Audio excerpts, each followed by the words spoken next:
Welcome to Velanga Orchard. In case you're planning to stay with us in the near future, this might be helpful.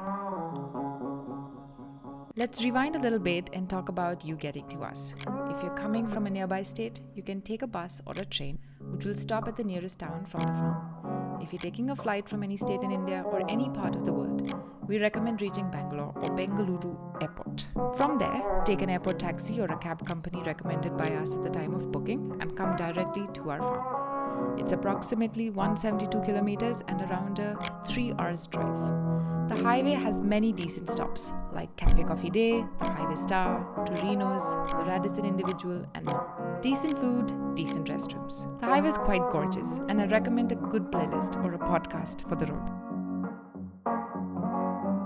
The last 10 kilometers from our nearest town looks like this. Paddy fields and mango farms will surround you. Some parts are rocky and some muddy, so if you get to choose your vehicle, an SUV works best. The last 1 kilometer is our village known as Jambu Neradi Palli, which translates to Blackberry Village in English. How yummy is that?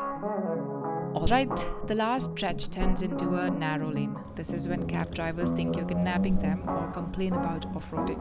Make sure to console them, it helps. About a kilometer of this narrow lane and you'll see our gate. And that's our farm. Hope you make it till here without any hurdles. At the entrance on the left-hand side stands a grandmother tree. The Velanga tree, based on which our farm is named. Velanga translates to woodapple in English. She is at least 200 years old and gives fruit around the year. If you take a left here, we have our cow shed where our milk comes from, and further down is only mango trees and trails. If we take this path on our right, you'll see a woodworking and antique restoration workshop that belongs to my partner Karthik. On the left, we have paddy fields and coconut trees. As of now, the rice has been harvested and we'll be sowing again soon. Let's keep going on this path. Here we have the veggie garden, some banana plants, and straight ahead is our common dining space for our guests.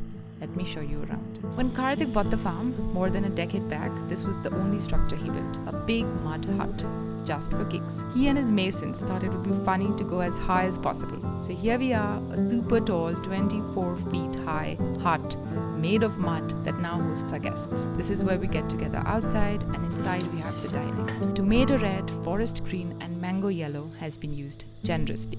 Alright, from here, if we keep going, here's where we live, right behind the dining. Let's keep walking, and when we take a left, we reach our guests' cottages area. All the cottages are built under the canopy of mango trees to keep them nice and cool.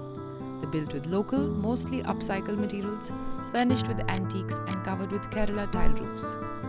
On the right side here, we have the Slow Pottery Studio. Some spots that didn't come in our way is this hangout spot that we call the Topi.